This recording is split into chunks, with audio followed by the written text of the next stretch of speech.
Welcome to The Human Variable, where we learn about the complicated intertwining of science and public policy. I'm Manaeha Rao, and this week's episode is called Science Communication and Misinformation.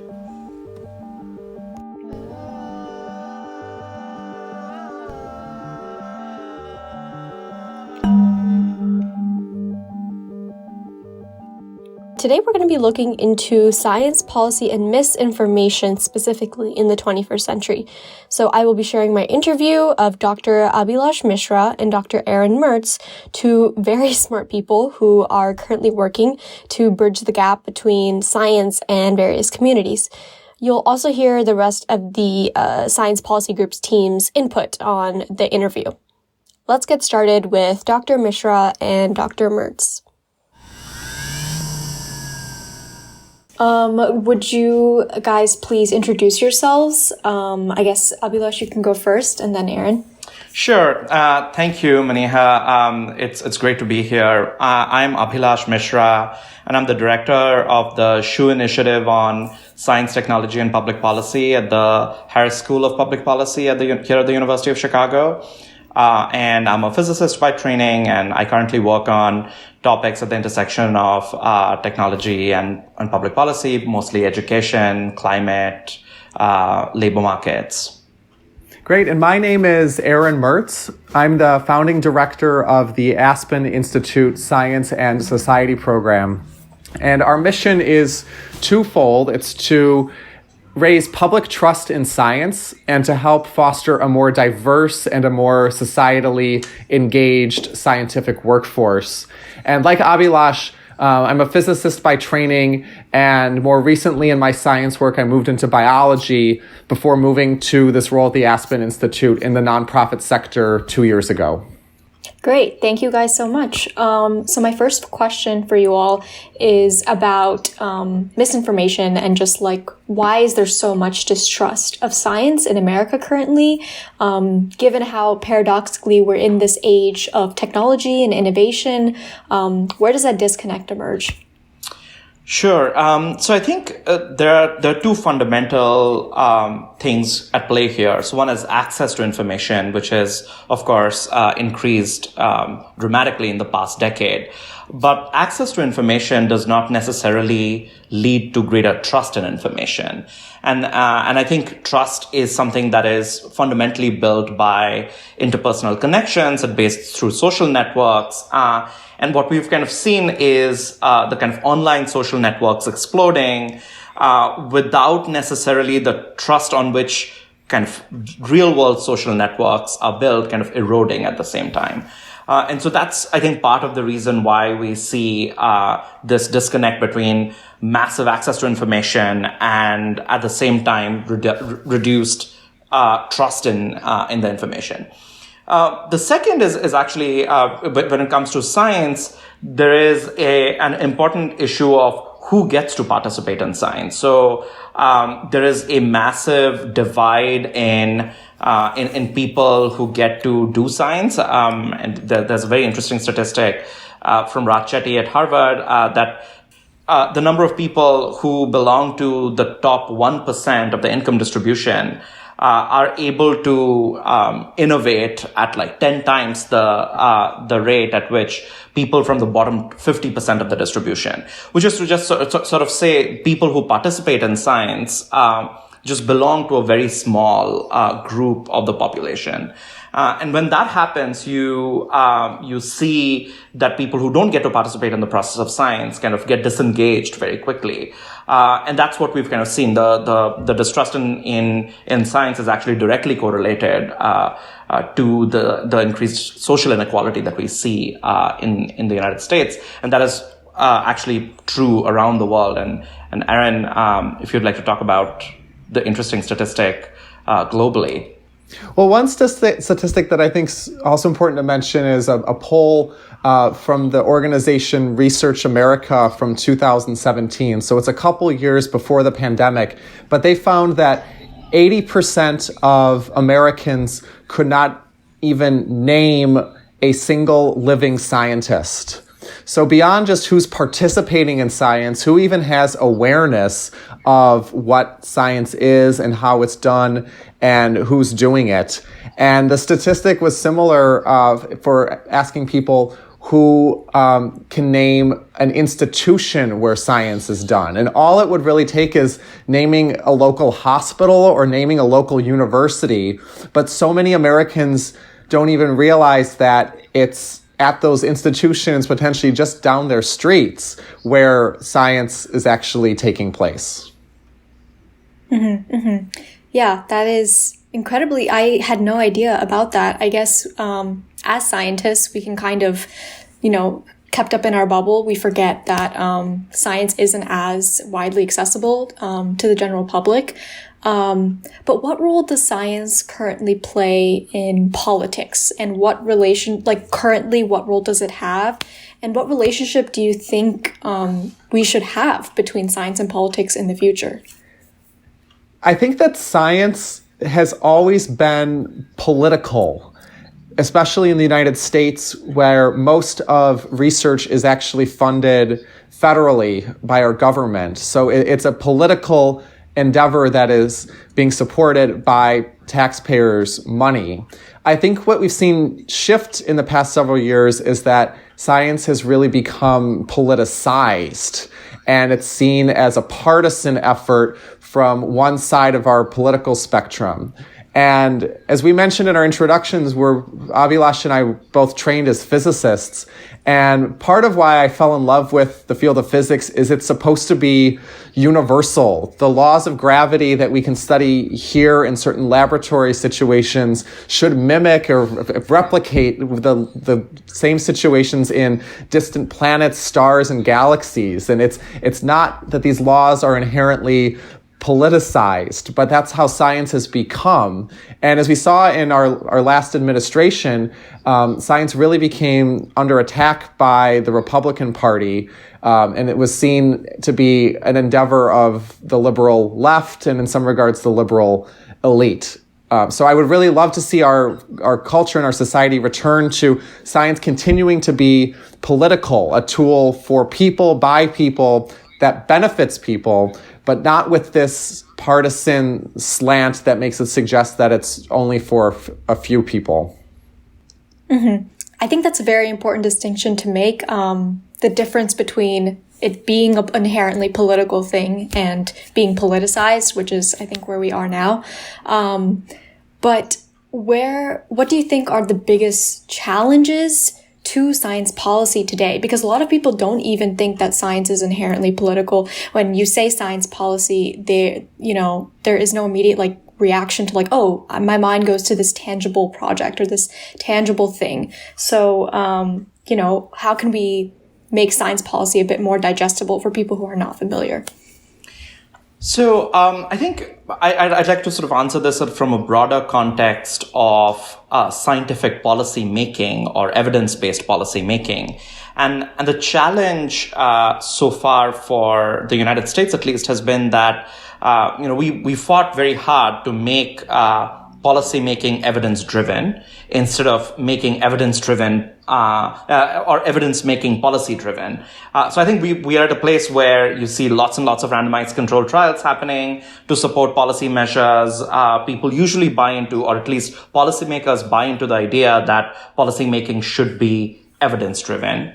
However, who gets to make that evidence is still very unequal. So I think the evidence making is still very top down, and that kind of leads to a mistrust again of people who don't necessarily participate in this evidence making, thinking, hey, this policy which is being recommended by a scientist from the University of Chicago or MIT or Harvard might not be in my best interest because I did not have a say in the way in which this policy got made.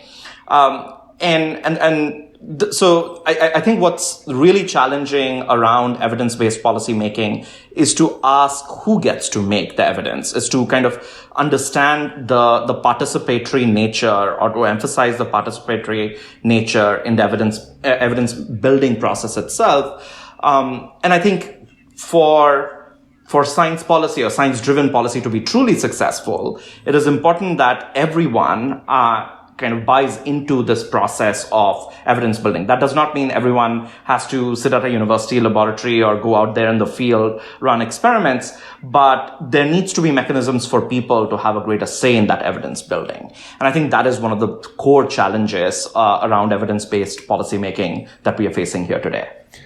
Another way to think about it, and Abilash really touched on a first major part, is to think of it as science for policy on the one hand, where we have science informing policy, as he said, based on evidence and data. And we also have policy for science. It goes in the other direction. And as I mentioned in response to your question about how science is political, is it's largely funded by the government, and we have a lot of government agencies that carry out scientific research and set guidelines for how science should be used. And these are policies that are in motion and flux. We see this in the pandemic, where we're responding in real time to new data that are coming out of clinical trials, new data about potential side effects that might be connected to certain vaccines, and then they pause certain vaccines for a certain period of time. So that's about policy for science. So I think if we want to convey to a broader audience how the two intersect, that's a very helpful framework, is science for policy and policy for science. Mm-hmm, mm-hmm. So what I'm hearing is one of the challenges, I guess, to this field is the accessibility portion. So what are some tangible things that you guys have seen in your experience or would like to institute in the future that would help specifically with that accessibility aspect? So one part that I think is really important, and at the moment I don't know of a lot of concrete interventions that are carrying this out, but this stems from some existing and ongoing research into how people understand science, is the importance of conveying the process of science, and that it's more important than just conveying to people new laws or theories of science and statistics and data, but actually conveying to them how science is done. What is an experiment with a control group? What is the scientific method? How do we assess information to lead to a revised hypothesis and a new conclusion? From a practical, even more practical standpoint, how is science communicated through peer review? A lot of people don't realize that there are some journals that publish after vigorous peer review, and there are also some repositories where you can put your data out there before they're being reviewed. And there are pros and cons to both. The peer review process can be very long, and it can make sure something is vetted by the right experts, and there could be delays in getting that work out there. On the other hand, when you have peer entities that are not peer reviewed, it might get out there more quickly and be used more, but it would not have been vetted by the right experts. And we saw that happen a lot early on in the pandemic, with the uptake in many parts of the world, including the United States, in this idea that hydroxychloroquine might be useful in treating COVID-19. And a lot of those studies were not subjected to any sort of review, but they went out. And I think another example I want to point out, too, in this regard of how we think about the process of science was early on in the pandemic, the guidelines about mask usage initially said that we didn't need to wear masks unless we were symptomatic. And then suddenly the guidelines changed and everyone needed to wear masks. And that actually cast a very negative perception to the public about scientists as flip-flopping and being inconsistent. But actually what I wish scientists have been able to convey in that period is this is science doing its job. Initially, we didn't have the data that showed that people could transmit COVID-19 when they were asymptomatic. So the guideline was, unless you're showing symptoms, don't wear your mask. When we had new data showing asymptomatic transmission, then the guideline was wear a mask regardless of whether you have symptoms. So it was actually science at its best, but it got a really bad rap in the public's eyes because of this flip-flopping.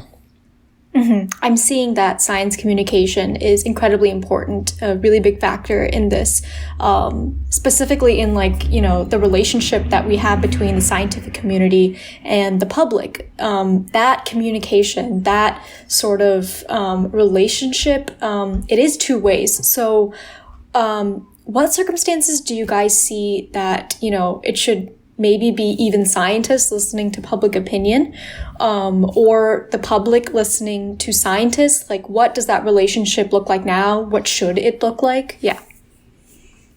I think science should always be listening to the needs of the public. I think that would be a helpful way of thinking about that question, is using the tools that we have to address the concerns of people, whether it's access to certain technologies to make their lives healthier, safer, more connected, or if it's using science to combat diseases as quickly as possible. This was really apparent in the 80s and 90s when we needed to deploy a lot of effort scientifically to combat HIV/AIDS. And then we saw just last year the whole world banding behind the need to get as rapid vaccines available for people in COVID-19. So I think the needs part is really important in terms of how science should be informed. What do you guys think that scientists should do? Like, what is our duty individually or collectively to communicate science better? What can those who are, on the flip side, unfamiliar with science in the public eye, what could they do to familiarize themselves with science?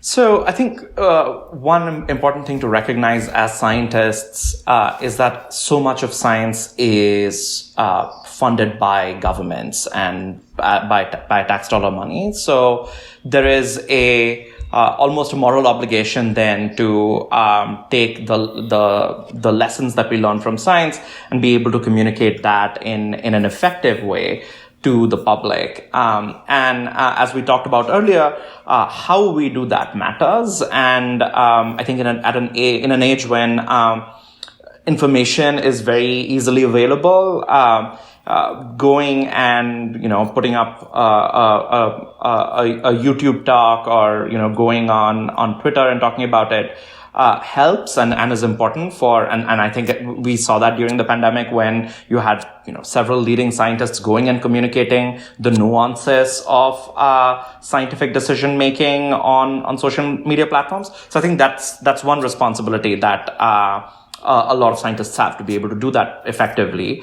The second, I think, idea is to be able to do that in ways which also build interpersonal trust. I think again, something that we're observing in social media is that access to information does not necessarily lead to greater trust in information. And trust fundamentally gets built through in-person communities, interpersonal communities. And how that can be enabled outside of university settings where most science happens, I think is really critical, and we'll need to reimagine structures by which that trust building in our communities happens.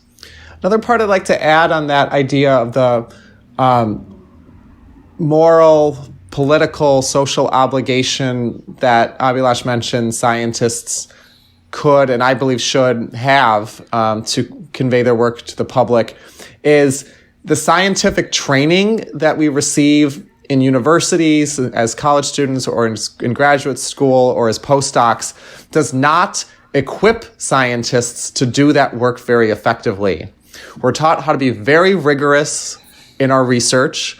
We're taught how to think abstractly. And actually, that's not the right way to communicate to members of the public who weren't trained in that way. And so I think alongside that obligation, expectation, or even just hope that scientists would go out and do that work with the public, I'd love to see more formalized training opportunities for them to do so in their undergraduate, graduate, and postdoctoral training. Additionally, more rewards for them to do so. A lot of universities' tenure processes don't value that kind of public service in the way that they value research. And of course, the research is the priority when someone is a professor at a university, but having space and reward for that kind of public work, I think would be very helpful in getting more scientists to do that kind of work and to do so very successfully. Yeah, that definitely rings true. Science communication is something that I definitely think all scientists should go through training for. And yeah, sorry, Aaron, you want to and one other point just about conveying on the more personal sides. One anecdote that I want to give. I attended a year and a half ago a multi-day conference on vaccine hesitancy. And this was before the COVID-19 pandemic. And of course, vaccines and vaccine hesitancy have long been a topic. Before COVID, it came to flare in many communities with regard to the measles vaccine. And one of the things I remember from that conference was a pediatrician who stood up before the group and said that the way that she always gets her mothers to vaccinate their children is to say to them that it is her, the pediatrician's, job to love children. It's why she went into the field, and this is her job, is to love children. And the only way for her to love that mother's child is to vaccinate that child. And she said what happens is the mother pauses usually and sees that connection, that love, thinks about it, and then allows for the vaccination. So it's really about building that personal connection that I think is a very effective way to build that trust regarding science. She said she's not presenting them statistics about 1 in 1 million people might have this or this, but it's just about that personal love and that personal connection. That makes a lot of sense. There's only so much that infographics and statistics can do. They are incredible at raising awareness initially, and they do great for, representation. But at some point when you hear the same statistic over and over, you kind of just get numb to it. And so that personal connection is definitely something that I think we can all really work on in our work. And just sort of finishing off, I really wanted to just hear about your guys' latest projects, what you're working on in the future. I know about the American Science Corps. Could you guys talk a little bit about that? Sure. So the American Science Corps is this idea that Aaron and I wrote about in an editorial in Science Magazine last month. And the idea was to take the scientific capital in the United States, mostly early career scientists, and deploy them in communities which are traditionally underserved, whether they are underserved urban communities like the south side of Chicago or rural communities where there is very little interaction between the communities and scientists. So the idea was for a federally funded program which would deploy this scientific talent in these communities, which will and the goal would be to accomplish two things. One would be to build trust in science in these communities, and the second would be to retrain these communities in skills that are relevant to the 21st century economy. But is inaccessible to people, most of whom have not been to college, might not even have had high school science education, and hence don't necessarily have access to the kind of skills training that is needed to thrive in an innovation economy. And this project, as we mentioned, is just a vision at this point that we outlined in this essay. And we've been talking to a number of different entities about how we can build the momentum and build a broader policy proposal to be able to take this to the government and hopefully have it enacted in the coming years. And one of the reasons I'm so excited about this idea is going back to what I said earlier about how there aren't often these incentives for scientists to engage in this kind of work, I still am observing tremendous enthusiasm for scientists to do, though, especially in younger generations. I'm thinking about current graduate students who are in their 20s and even undergraduates. They're really excited about their science, but also they're responding to the tremendous social upheaval from the past years, and especially this past year with regard to COVID, the resurgence of Black Lives Matter, which really brought into focus how inequitably science reaches different communities. For example, in COVID or in climate change. And I'm seeing this young generation of scientists wanting to do that work. And what Abilash and I are proposing is to give them a formal mechanism professionally to do so, to have full-time jobs, working in communities, listening to the community needs, and designing interventions to inform people about the process of science, the benefits of science, and as Abilash mentioned, ways for them to learn new skills so that people can respond to changing workforce dynamics and 21st century innovation. So it's just a vision at this point, but it's a project that he and I are both really excited to enact, and hopefully there'll be some collaborators at the University of Chicago who will be interested in carrying out this work with us. Yeah, and I'd also like to add that there's also in the past 2 months been a lot of momentum from the administration at the federal level to enact policies to make science more equitable. And one policy that comes to mind is a policy by that has been proposed by Senator Durbin from Illinois and Senator Chris Coons from Delaware, where the idea would be to build innovation centers outside of traditional tech hubs like Silicon Valley, New York, Boston, and Austin, and to have these innovation hubs in more undersourced rural communities in America. And we believe that that's a great opportunity for a structure like the American Science Corps to be embedded in, where these innovation centers could kind of act as hubs where these American Science Corps members could be placed and then become a conduit to the community, to the local community.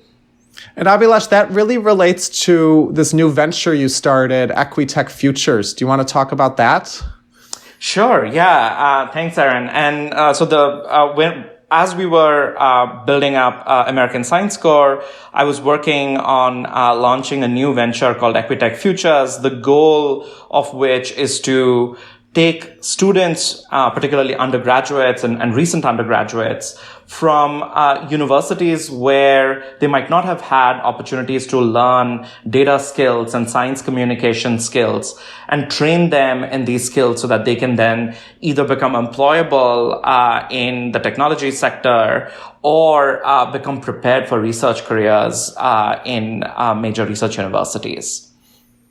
And I really appreciate the international aspect of the work you're trying to do there. And I'd love to make a little pitch for one of my other projects. The Aspen Institute has been collaborating with a wonderful filmmaker in Los Angeles, Robin Rosenfeld, and we've produced a documentary series called Infodemic, Global Conversations on Science and Misinformation. And it's going to premiere on satellite television March 2nd and then on YouTube streaming starting the next day, March 3rd. And it tackles these questions about public trust in science and about misinformation internationally. And we bring together different science advocates and communicators from very disparate geographies into a discussion about the challenges and solutions to all of the issues that we've been talking about today. So I hope people will check it out in a few weeks when it goes live. Is there anything else on this topic of science policy misinformation that you would like to add before we sort of finish off? I think I always like to think of the framing of science as the endless frontier, and science continues to be an endless frontier. But I think it's also important for us to recognize that it can become an unequal frontier if we don't take intentional steps. And it is on to us as scientists and as a scientific community to ensure that science not just remains an endless frontier, but also ends up becoming an equal frontier for all of us.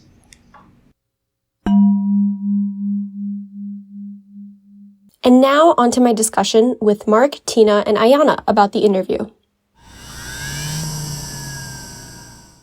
Okay, what if we get some just like initial thoughts first, after you guys have like just listened to this, on the interview, or anything that kind of struck you first? I mean, I think that they both made a lot of really good points. I've been going to these SciCom workshops for a minute now, so they didn't say anything that I haven't heard before.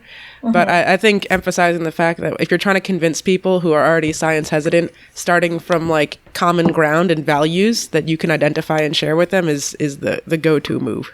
Okay, so then how much science communication training have you guys actually like received in your educational careers? Because you guys are obviously like grad students or higher, so you've done a lot of, most of your lives have been spent in this sort of like educational sphere that these guys are coming from. So I was wondering, how much have you received, like actually, like, you know, been given science communication training versus how much of it has been like self-taught and you're just kind of like driven to do it yourself? I would say like nothing too formal. I get a lot of training on how to give talks to other scientists, right? Because that's like really, really important, you know, career-wise, and for science in general, communicating with other scientists. I guess communication with the public, it's not so formal. It mostly comes in when I'm trying to communicate like with my friends who aren't scientists what I do every day, right? But yeah, that's kind of it for me. For me, my science communication training has come from the fact that I like to get involved in like racial equity issues. So I've had a lot of science communication training that I've sought out myself to be able to talk to other students more effectively, to be able to make like sociological arguments to faculty more effectively, and then to also reach out to the community and talk in a way that they'll understand and want to hear. But I haven't actually had all that much science communication training when it comes to talking to other scientists. And whether that's a result of like my program and how it's designed or just my personal choices is hard to tell. But I've sought out a lot of science communication training because that's valuable to me. Yeah, I'd say the same thing, in that the only formal training I've gotten in terms of communicating to non-scientists was in the context of talking to students in a college laboratory setting. Like a student lab, right? So as a teaching assistant. And so it was a very like practical way, and that's important too. And I think there's a lot of skills from there that translate over generally. But I think that for one reason or another, at least the programs I've been in have decided to not formalize the process of teaching how to speak science to non-scientists, or even non-academics in general. I think they tend to offer a lot of extracurricular activities that allow you to chase that if you want to. But what's interesting to me is I feel like this is a skill that in some way, shape, or form is more important than, at least currently, the academic programs I've been in tend to highlight. And it's an interesting disconnect, I think. I super agree with that. Are you guys in a minority of people who believe that science communication is important and you're like going out, or do you think most of your peers, do you think there's bound to be like some sort of shift now? Because you guys are all obviously like, rising academics. So I'd think that more people like you guys are caring about science communication, or do you not see that as true? Do you think it's still sort of like we need to work on it more? For one, I think we're kind of biased as we are podcast hosts. But also, I think like our generation of like graduate students is definitely prioritizes science communication more than the previous generation, and then that's probably true each generation going back, especially since our generation is the most like online connected like generation, and each one following will be even more connected. So I think it's increasing in importance, and I don't think there's much federal incentive to start doing science communication training as like a part of the graduate program just yet. But this is where like culture is moving, And then I guess talking a little bit about the innovation hubs that like Dr. Mishra and Dr. Mertz were talking about, like they envisioned a sort of a hub or like a place, not just in Silicon Valley, but like, places in the Midwest where scientists can converge and like, serves as like a focal point for the rest of the community. In your guys' like actual lived experience, do you think that there would be merit to these kinds of like hubs in innovation communities? Like, do you think they could work, or it's not that simple? Because when I was listening to their answers, it seemed kind of like personally like well, once we do this, it should all be good. But it might be a little bit more complex than that. What are you guys' thoughts? And like, have you ever seen anything like this been implemented before? So I can speak to this a little bit. I think that the idea on its face is a pretty smart one, because there's this sense of a lot of, I guess the term is research one institutions, or like institutions that really put a heavy emphasis on research tend to be in more highly populated areas. They tend to be in cities. They tend to be associated with places that are quote unquote more liberal, which is, I think, a lot of why that connotation is maybe even true to some degree. And I think that on its face, having what they suggest as innovation centers in more rural or less, or areas that don't necessarily have those kinds of resources normally makes sense. And I think it's just a matter of like the fact that it was just an interview. It wasn't like an in-depth like read of their paper that was on the topic. But I would be interested in understanding like how one would, I guess, incentivize scientists to move into these areas, these more rural areas, to be in quote unquote an innovation center, right? Because it's one thing to say we have the funding to do this, and I mean that is a motivation in and of itself. But there are other funding opportunities too. So the question is why do that? And to be fair, there are quite a lot of universities and colleges that are in more rural areas that also do this kind of outreach as well.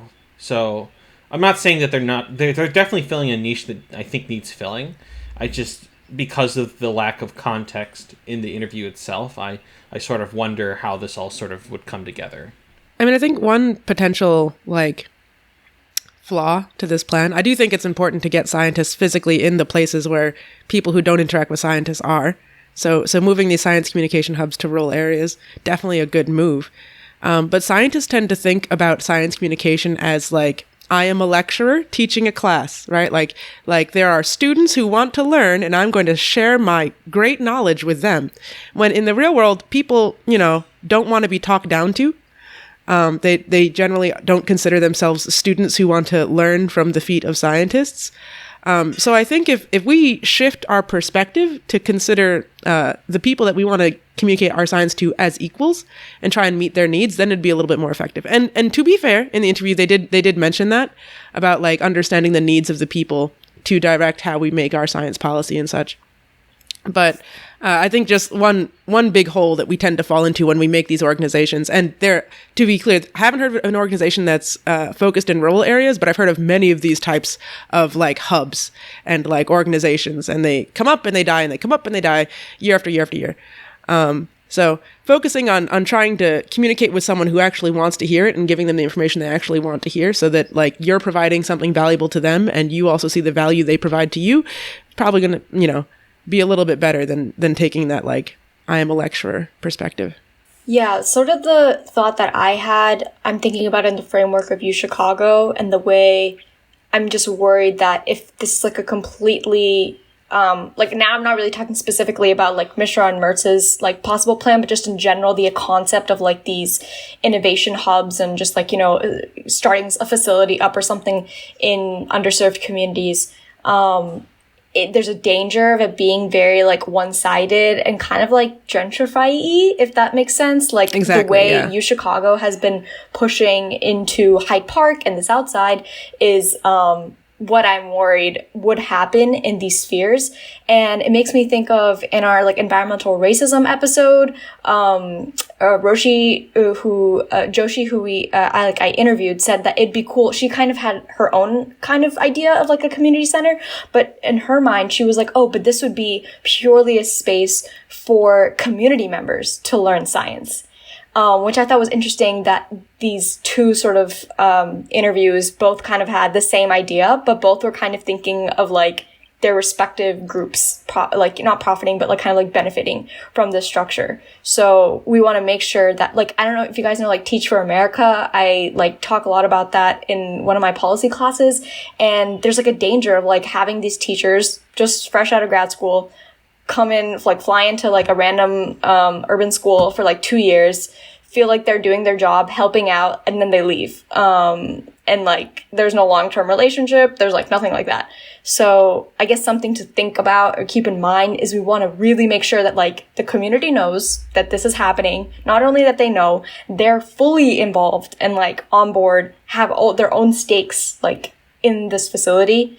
And like those people are scientists too. It shouldn't just be like, oh, we have our academic scientists coming in and they're the ones kind of like benefiting from this. So yeah, that's just what I was kind of thinking of, how this could truly be like a community effort and not just kind of like a weird colonial minded kind of thing. But yeah. And then another question I had was, do you think that the effort for like science communication, how you guys said that it's been mostly like through extracurriculars or personal drive, do you think that's kind of putting the burden once again on like individual scientists to fix this problem? Or is it just like a good place to start? Like, how do we address this systemically?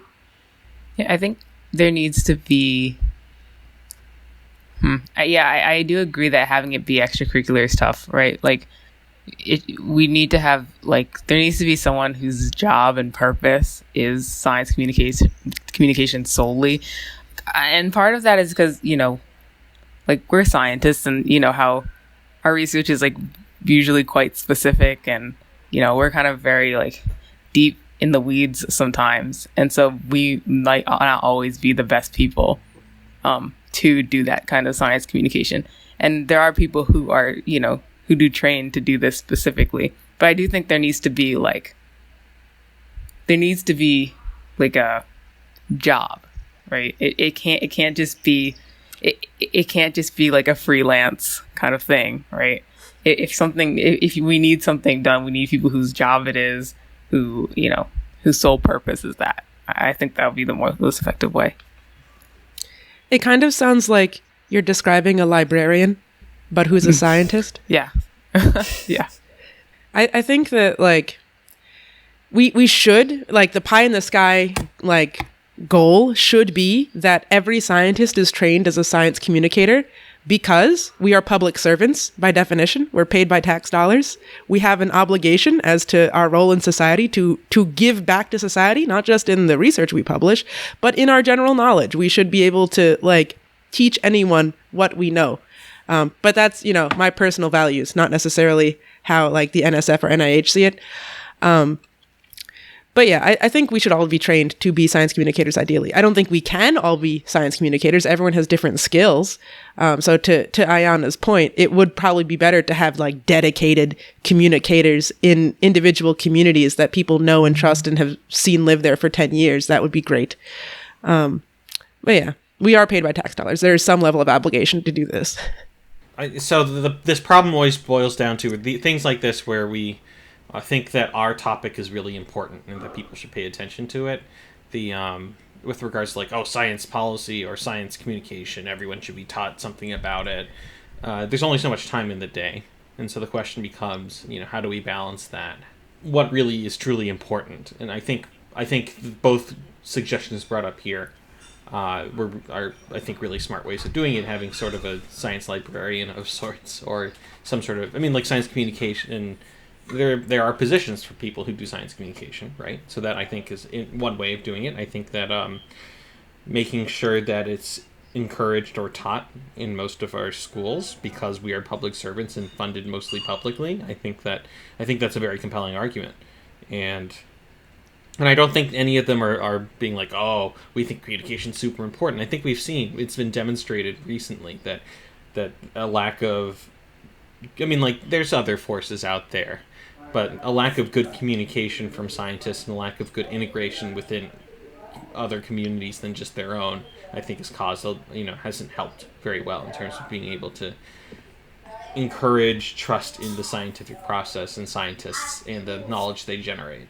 I think that I would argue that we've, at least hopefully over time, that we're beginning to correct for this, but we're still seeing a lot of bad results from the fact that we aren't as good as we should be. I think at bringing everyone in the community up to speed, at least to our processes. There's other ways of generating knowledge that are also important. That isn't just the scientific process and what scientists bring to the table. But I don't think scientists are doing a good enough job of educating everyone to what they have to bring to the table. And maybe we've gotten too complacent thinking, oh, scientists are super cool and everyone should listen to us, instead of, trying to meet people where they are and coming to the community as just one facet of the knowledge that we've accumulated, or that the society has accumulated. I think what you're describing is kind of like a problem with pride. Like, I think science is driven very, very strongly by pride. And that's in part because we have to spend so many years being trained and underpaid in our training before we become like tenured faculty with job stability and independence and such. So because we're so wrapped up in like feeling like we're proud of our work, we're elitist, we're working for a higher cause, like it's very difficult to humble ourselves and be like, oh, we're the same as anyone else in the grocery store. Like it's kind of like, I feel like it's a nested problem as to like the culture of science. Yeah, for sure. And to like go back to what you were saying earlier, Mark, on like why should people care? That's so easy to forget. Like in our little bubble, we obviously care very much, but like why? Like there's two sides. I think now that I'm thinking about it, one, I feel like a lot of there's just like been such a rise in misinformation, and just like the fact that science is something like that you believe in or that you like don't believe in.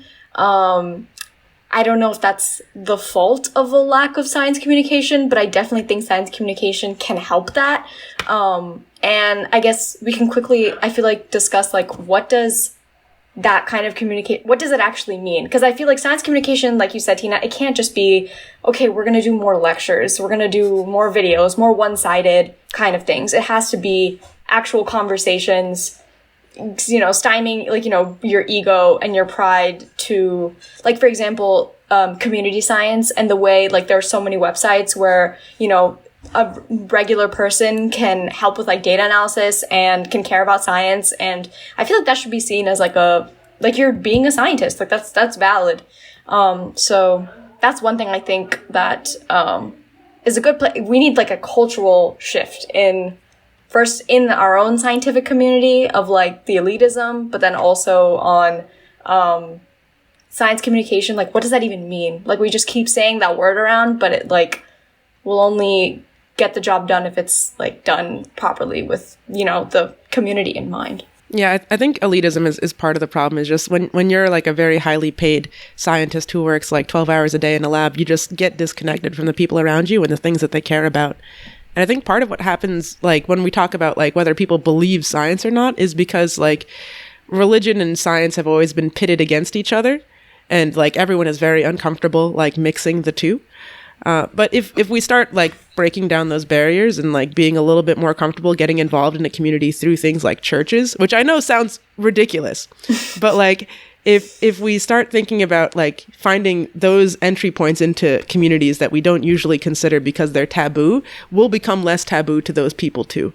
There's an interesting job description that I looked at for some foundation in DC, and they were literally like, we need somebody to interface with religious leaders and talk to them about science. And I was like, no, that's pretty cool. Yes. They didn't say like in what way. And then I looked and saw, so this was like a job posting. I was like, I don't have time to apply to this, and I'm not necessarily the right person necessarily to talk to religious leaders. But I thought it was really cool. And they were like, oh yeah, we have this program to talk to rabbis. And I was like, oh, that's really cool. Anyway, so I don't remember if it was like an actual government bureau or if it was just an institute in DC. But those initiatives exist, and I think that those are some things that we should really promote. And I think that it's really important to have science interface with other, I don't know exactly, it's not belief systems. In a sense, science is a belief Cultural system. Groups? Yeah. Cultural groups? Thank you, Tina. Cultural groups. I like it.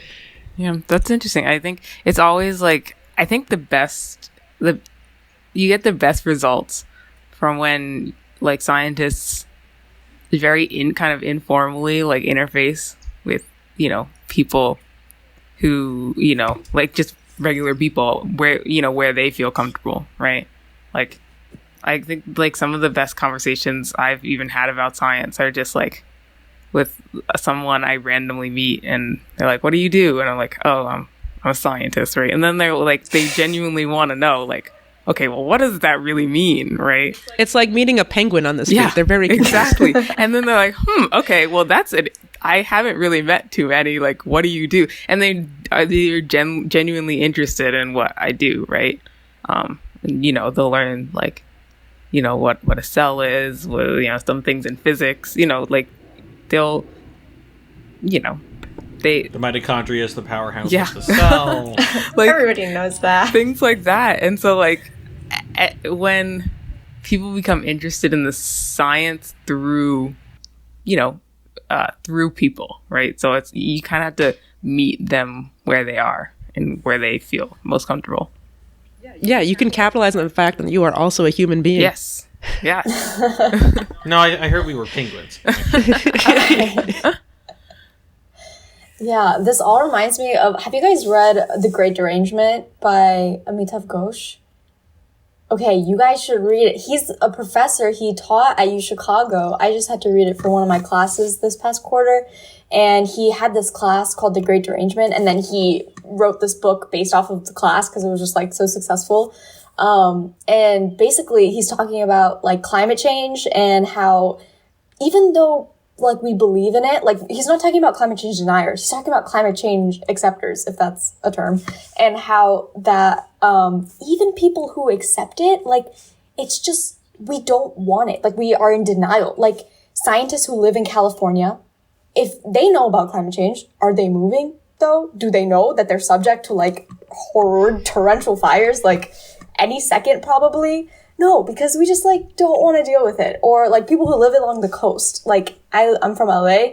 We have very nice coastal houses. How stupid is that? How stupid is that to live along the ocean, something so terrifying and so powerful? So he talks about this like literal derangement where we've kind of just been like, like climate change, it's kind of like a future thing. And like, yeah, it's real, but like, anyway, at the end, his very last chapter is literally like what you just said, Tina. He's like, the only people who can help us are religious people. And you're like, wait, what? He's like, yeah, because as like religious people, they're the only people whose minds operate on like huge time scales, like cosmic time scales that can understand that climate change is way bigger than our tiny blip of existence as a human species. And they recognize that like we can do things for like things beyond us. You know, we kind of politicians and to some degree, you know, we're all operating for like the next election cycle.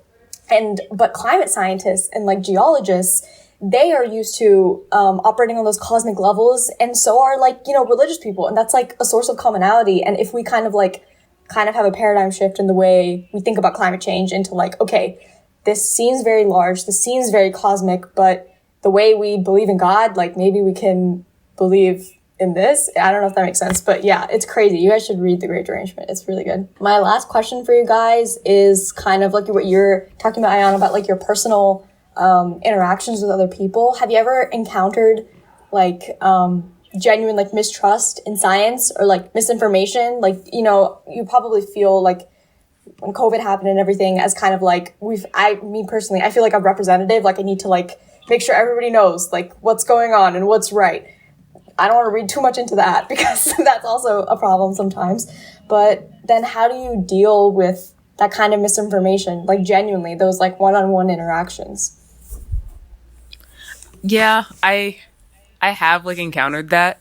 But I think when people meet you personally, they, you know, there's a lot of biases that come with it, right? Like it's like, you know, they want to be like mad at a scientist or something like that. But when you meet them personally face to face, they're not really mad at, you know, scientists. So they leave a lot of, like, when they meet you in person, they kind of throw away their preconceived ideas, you know, and just listen to you.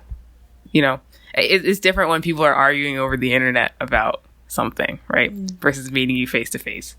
Yeah, and I've definitely had people who initially we're kind of hesitant about science and maybe talking to a scientist, but then they, like you said, we're real people, and that helps.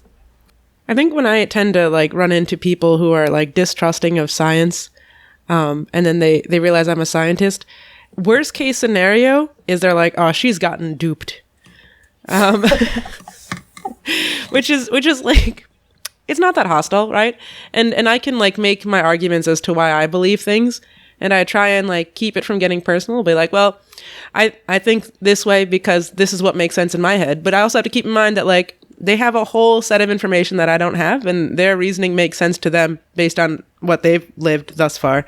So I have to withhold judgment, and just share with them what I know and my reasoning behind it. And if we have shared values, that's even better. And if I end up being able to convince them of things, great. And if I can't, okay, right? You just don't make the stakes too high, I guess I would say. I don't know.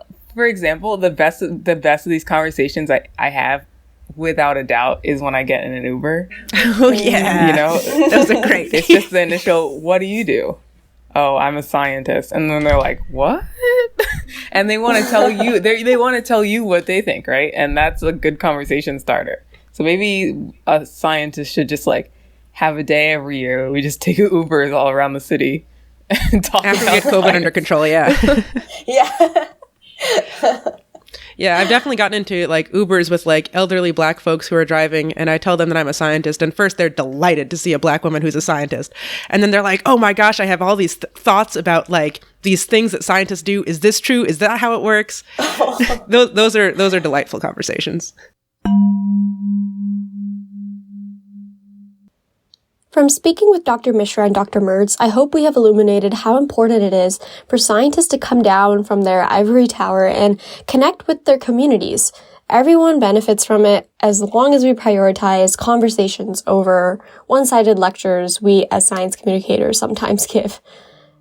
We'd like to thank you for listening and encourage you to check out more episodes from The Human Variable, a podcast by University of Chicago Science Policy Group. Funding for The Human Variable was provided by Research America. We're dedicated to elevating the importance of scientific research, innovation, and public health in the national conversation. The host of this episode was Manaeha Rao. That's it from The Human Variable. Until next time, be a part of the solution.